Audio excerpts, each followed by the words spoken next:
I had to start this podcast with a sigh because the last couple of weeks have been really hard for me personally. Not only am I having a hard time juggling working from home, the stay-at-home order that our city and state has imposed, helping our kids work with distance learning, cooking 3, sometimes 4 meals a day, I just can't seem to get in the right headspace, let alone find time to be creative, work on the things that I enjoy, including spending time working on the podcast. That's been really upsetting, and I've been really disappointed in myself. So today I decided, rather than focusing on what I can't control, I'm going to try to focus on what I can control. This podcast episode was pre-recorded. Lisa and I happened to be face-to-face at the end of February before we realized how much of an impact COVID-19 and the coronavirus would be having on our lives. The topic is super important since April is Census Month, and although we can't meet each other and sit in a car in an airport parking lot of all places and talk about the importance of the census, there are still lots that you can do even while you're staying safe at home. You can go to uscensus.gov and fill out your census online, or look for a paper copy that came to your mailbox. And then once you fill out the census, tell your friends about it too. One last reminder, it's okay if you feel bad, and it's also okay if you realize that it's not so bad. I hope you all stay safe, and we'll be back soon.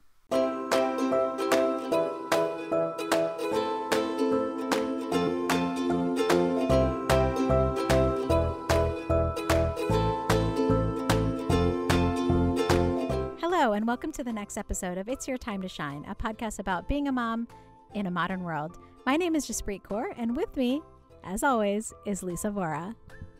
I thought we always start with an anecdote or something. Why are we starting with intros? Can we first say the obvious? We are next to each other. Yay! We're sitting in my car.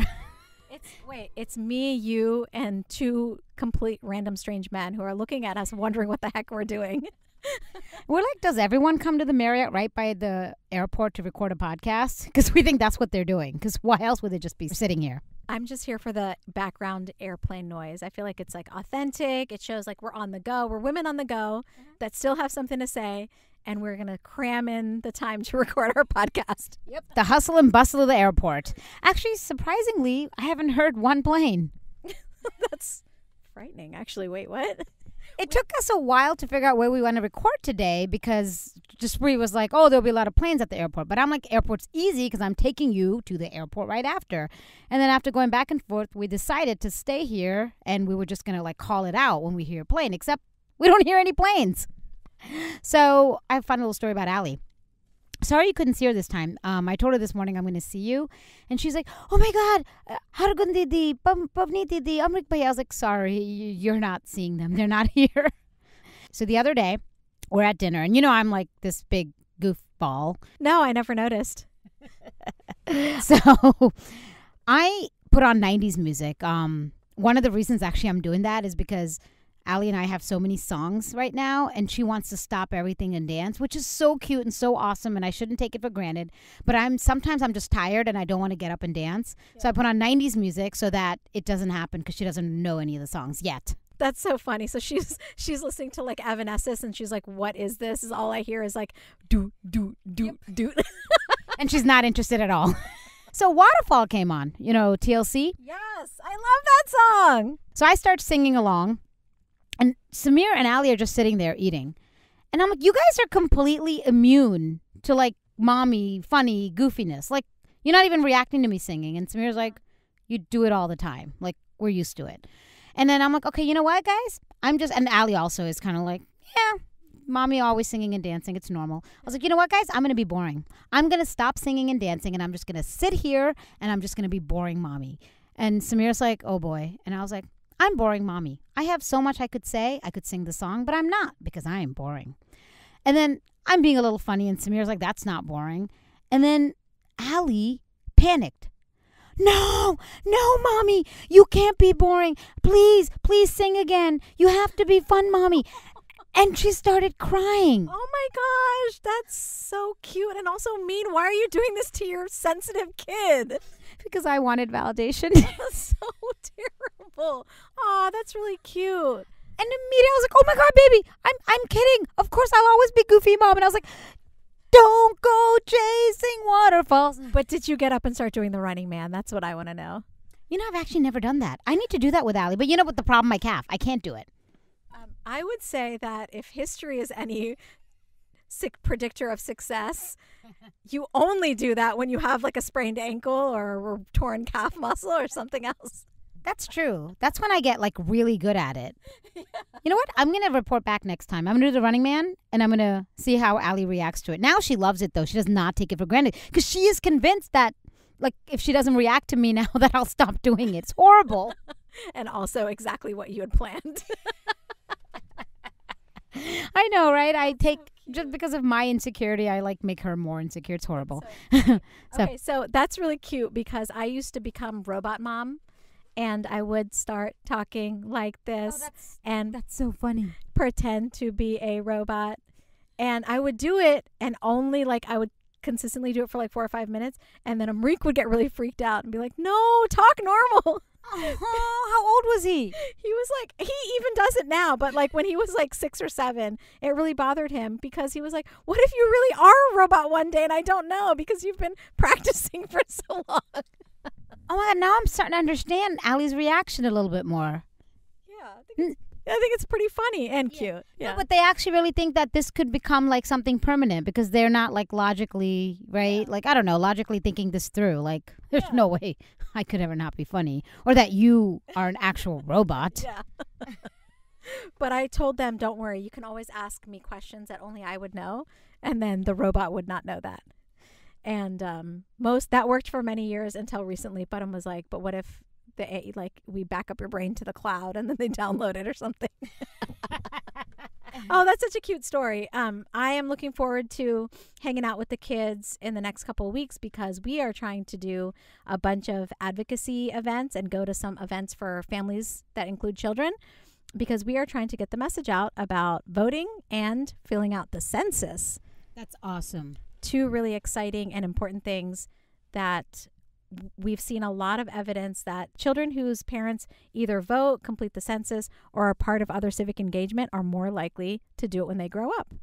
That makes a whole lot of sense. I've been taking Allie with me since she was a baby, and we make voting videos now. Like when we vote, we're going to make another fun little video. But yeah, that makes total sense. Like, of course, they're watching their parents vote and they're asking questions. Allie just started asking questions about the primaries and she's asking me how it all works because she said, well, what about Trump? And he's our president. And I'm like, yeah, he's our president. He does not need to do this again. And I explained to her why and how we have another party and they have to pick somebody to run against Trump. And then, so I'm explaining this to her in 5-year-old terms, but she's asking a lot of questions and I didn't think twice about it, but I think me always taking her voting and us talking about elections and talking about everything going on in the world, the country, and just seeing the bigger picture. It really makes a difference. I totally agree. And it's interesting, like you explaining the primaries to her. I actually ended up explaining the primaries to some of my friends this time and not like in a dumb, like, oh, you don't know what the primaries are way, but a lot of folks that identify with the Republican Party did not realize that their election on Super Tuesday a few weeks ago actually included a candidate for the primaries. Like, even though there were no Republican debates this year, there are still multiple people running from the Republican Party. Donald Trump, who's our current president, obviously is one of them. But just that understanding of the primaries and how it works and how you can only vote in one of the 2 major parties, even that, like some adults don't understand the difference between that and how the primaries is important, but it's not like the final say, and that when it comes time, you can vote for whatever candidate in whichever party that you really want to support. So I think it's awesome that you're having that conversation with Allie. I had something similar. I shared this with you, and then I shared this with some of our podcast social media subscribers. I went to the polls, and there was so many races for Super Tuesday this time. I was going to say that it's not just for the primaries like president. There's other races. Can you believe we had 38 races in San Antonio? And when I got my ballot, I was like super overwhelmed. And I was like, honestly, if I want to vote in some of these other races where I haven't done my homework, I'm going to be racist and probably do it by, or sexist and do it by like the name, like what name sounds good, right? Because what else do you know about a candidate when you just look at the ballot?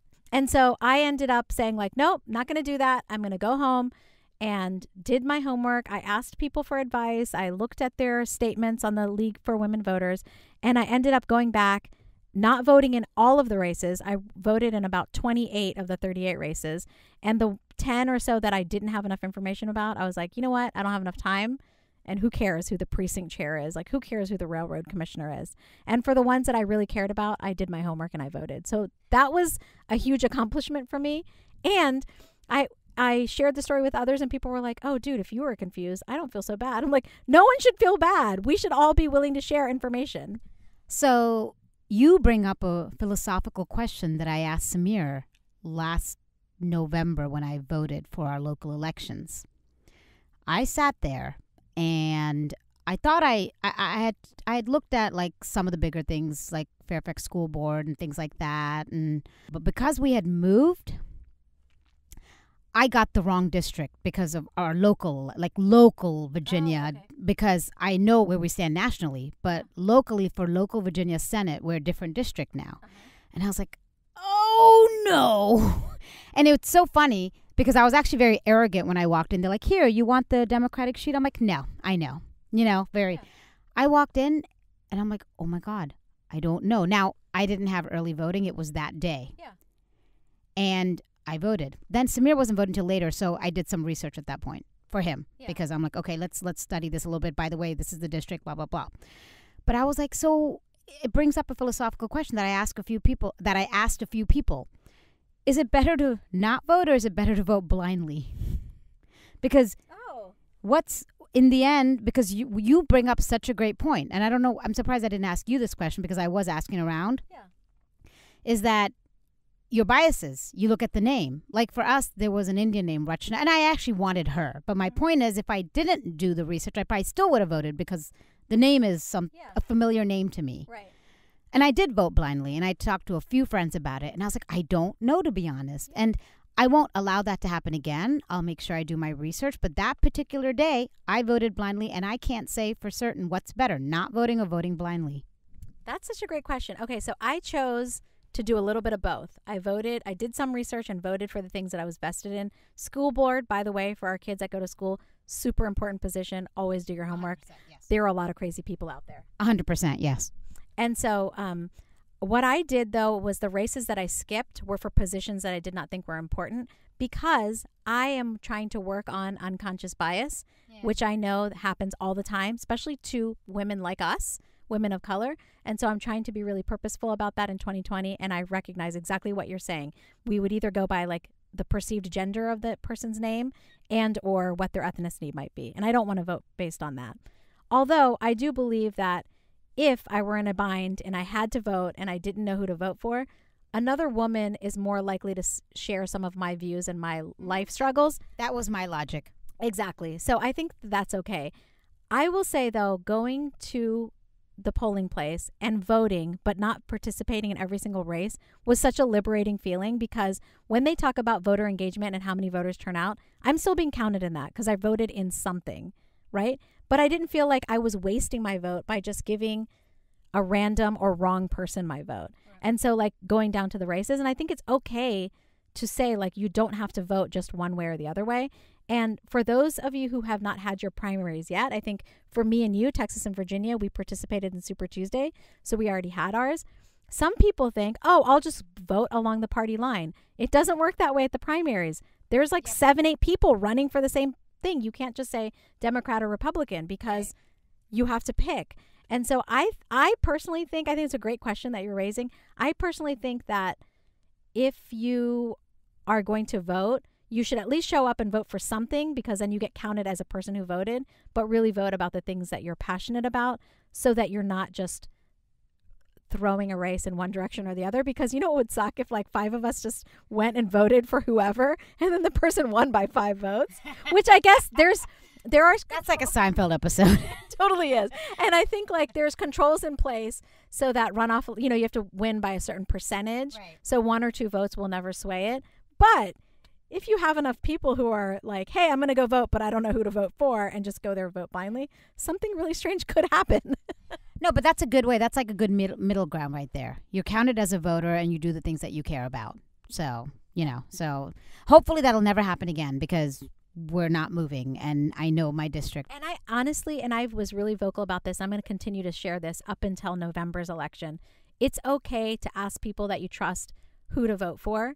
You don't have to follow their exact orders, but get insight from others. And when someone says like, hey, I'm voting for so-and-so for school district board as opposed to person Y, I will say like, oh, interesting. Why is that? Right. Because maybe there's something I don't know about them, and maybe there's a perspective that's important. And as I started looking into a lot of the candidates that are out there, I'm realizing like little nuanced things make a difference to me.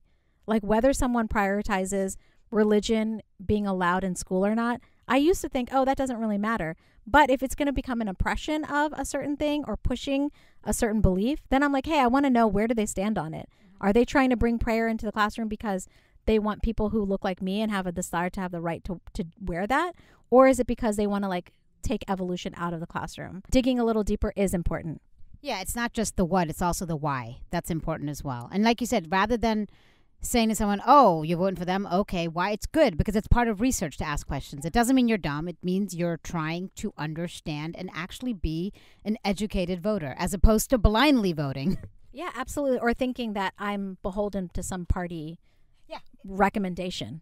You and I have always talked about this. We don't always vote along party lines. We've never been like that. We're more about what are they saying, who we believe is the best person at this time. Yeah, I totally agree with that. And we both live in states that are Commonwealth, so I think this is really important for that purpose too. Judges are the perfect candidate where their party affiliation does not matter. Right. It may matter for like getting funds or getting fundraising, but for judges, I look at like what's their record of keeping families together, for example, or how often do they put young people or juveniles of color into try them as adults or try them as children or put them, incarcerate them. That stuff's important. It affects our society. You are really good. I'm going to say I don't do that much research, and I should. As I'm talking to you, I'm admitting that. I'll do a little bit, but all these things, how they voted, what their record is and why, all that, I need to be better about that. We'll do it together because I'm going to keep reminding people and we'll get better because we'll share more and more information, right, as well. No, exactly. So we're doing that. And then the other thing that we're looking at is the census, was just launched recently. I have heard about the census. I think we all have, going through elementary school. Yes. But I never realized until I recently was involved in local government how important the census is to be counted for things like money for highways, education, schools, libraries. I mean, just to know how many people are in a certain area, it's incredibly important. Like a bridge, how many people cross over this bridge? How much maintenance does it need? And so I am really a big fan of making sure people participate in the census in a way that is not detrimental to their family. A lot of families in South Texas are worried because of immigration status or the perception of immigration status. So you have people who have green cards or are citizens, but they're nervous about how many people live in their house and are like, that's okay. It's okay to have your grandmother living with you. It's not a problem. And so we're just out there trying to get people to answer the questions in the right way and just be counted so that we can continue to plan in the future. Because of the way we're doing this podcast, we're in the same car right now and I'm holding a mic in front of you, and the way you're talking, I feel like I'm interviewing you and you should be running for office. And I feel like that. I'm listening to you. I was like, wow. And I actually for a second forgot that this is a podcast. I thought I'm just interviewing you for a piece. You're so funny. I am. You know who I represent? I represent 3 little people that live in my house and my family and friends. But, oh, that's so sweet. Thanks for saying that. Yeah. One thing about the census that I think is really important is because you and me talk about kids, talk about children all the time, right? In the last census, children under the age of 5 were not counted because when they said how many people live in your house, not everyone thought that children were people. Oh, wow. So the government has very little insight into how many children between the ages of 5 and 15 actually are in the country, because 10 years ago, they would have been under the age of 5. And it's terrible. And that's a very important number to know to make decisions. So important, not just for healthcare and for education, but just for so many other programs as well. And so that's why I'm out there trying to raise my voice and share with others, because a lot of what schools do and a lot of what you and I do as parents, donating to our schools, we wouldn't have to do that if the government provided enough funding because they knew how many kids were in each classroom. One school may have parents who donate more versus the next school. And then that right there makes a big difference to their education. And not just their education, but also their experience. Yeah. Because how awesome is it to have like a Valentine's Day party with like a moon bounce versus a Valentine's Day party where you're just like passing out, pencils or something. Yeah, no, it's true. And to bring it all and to bring it all back, remember we were talking last summer about Mr. Rogers and how Mr. Rogers was just so amazing. Yeah.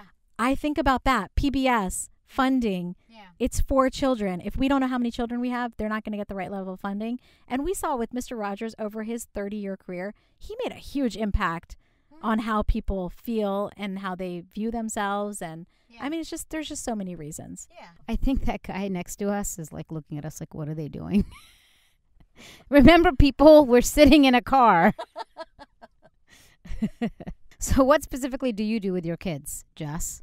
So one of the things that we're doing for the census is just taking the kids to events where there's families and parents and they're tabling to share information.